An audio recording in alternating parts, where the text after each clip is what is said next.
Well, hello guys, and welcome back to another Rick and Morty review. In this episode, we'll be taking a look at an M. Night Shyamalan Aliens plot twist. You know how, like, in previous episodes, we've had, like, Nightmare on Elm Street, Inception, and Jurassic Park, right? They've made fun of those movies. In this episode, though, instead, they take on M. Night Shyamalan and the entire idea of the plot twist. It's interesting. And yeah, again, this one is a good one. I like the plot twist in it. It's interesting. Definitely check it out. But yeah, so it starts off with Rick's doing like some messing around with a rat, and Morty comes along, and Rick's all like condescending, like, "Wow, wow, they're really going for realistic this time."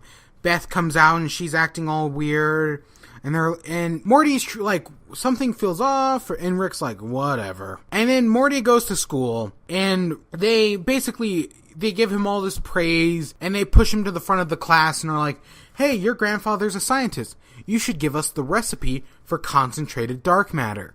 That'll give you an A." And then Rick comes in, takes him out of class, and then reveals that they were abducted by these Shaym-Aliens scammers, and that they're trying to get the recipe for concentrated dark matter. While he's giving this exposition dump, they're naked, because the Shaym-Aliens don't like naked bodies. So that's how they're kind of getting around being monitored. And then, right, we see the Shaym-Aliens, and they're all arguing, because besides for abducting Rick and Morty, they also abducted Jerry. And he's kind of out there doing his own thing. He's going to work or whatever. And they're like, the simulation, because they're inside a simulation, they set him to like 5% power on autopilot. And we cut back to Rick and Morty, and they're talking about like, how they're going to scam the scammers and how they're going to get revenge. Rick has to convince Morty that it's a simulation because there's a Pop-Tart living in a toaster who also drives a toaster. And that's how he convinces him. Okay. I wonder how much they got paid for using Pop-Tarts. Because I think they just straight up call them Pop-Tarts. And then we cut back to Jerry, and he's giving this whole pitch, like it's like Hungry for Apples. Because he works for like an ad firm, or he's trying to work for an ad firm, or something like that. And of course, being at 5% power, everyone agrees with him, everyone's stupid. So everything's going perfectly for him. He sells the pitch, right? We cut back to Rick and Morty, and they're doing this whole rap concert, right? They're like, we have one of our famous rap shows, the recipe for concentrated dark matter. So they're basically trying to break the simulation. And then Jerry, meanwhile, he goes home and has sex with his wife. And it's the best sex he's ever had. But again, it's all just a simulation running at 5%.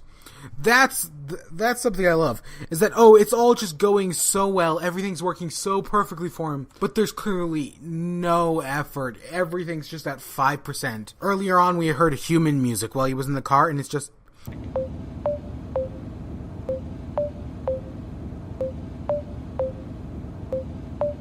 That's it, that's human music. And yeah, it works. It really works. So, right, Rick and Morty escape the simulation by overloading it and causing it to restart. They steal all these processing crystals and then escape on an escape pod. And then they're like, they leave, and it's like, well, at least we got out with everything. It's not like they have anything of mine. And then, yeah, we cut back to Jerry, and he's talking to his boss, and he's like, my campaign is just a rip-off of the Got Milk ad. And he basically tells his boss to fire him. Then he tells his boss to give him a promotion, of course, both of which he agrees with. And then he goes in for an Appley Award, which is an award for Apple-based ads or something like that. Oh, gosh. It's just 5%. And, like, we keep seeing, like, people on the street. It's just the same, like, 3 people just repeating over and over again. And that's great.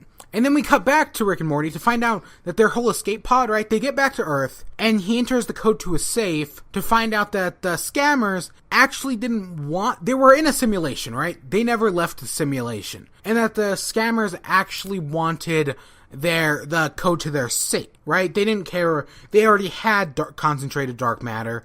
Now they wanted the safe code. So we get this whole chase scene of them kind of going around. We get this whole anti-gravity thing. We cut inside this alien holding chamber, and we see this weird little orange alien, which it's not so subtle foreshadowing. Interesting. But yeah, we get this whole escape scene with them eventually kind of escaping. Alright, well, we cut back to Jerry, who's winning his whole Appley Award before the simulation just completely glitches out on him, freaks out, and he's able to escape the simulation. Rick and Morty come across him, pick him up, and they escape on an escape ship, right? And they find out, right, the Sargerian scammers really do have concentrated dark matter. So Rick tells Morty how to make it, and then they find out they were actually in a simulation. So they were in a simulation of a simulation in a simulation, right? 3 deep. That's, again, it just keeps stacking up those plot twists on you. And that Jerry was actually there, but Morty wasn't. It was all simulation Morty the whole time. And they're set free, and there was this whole thing about, how the best day of Jerry's life was just a simulation running at minimal power. That's funny, right? The whole, no effort was put into it, but yet it was the best day of your life. That's great. And then the Sargerians make the concentrated dark matter, and it just blows up their entire ship. That Rick was able to scam the scammers, basically. Again, another plot twist on top of that. And yeah, this one's really good. I like all the plot twists. I like how it keeps stacking up on top of each other.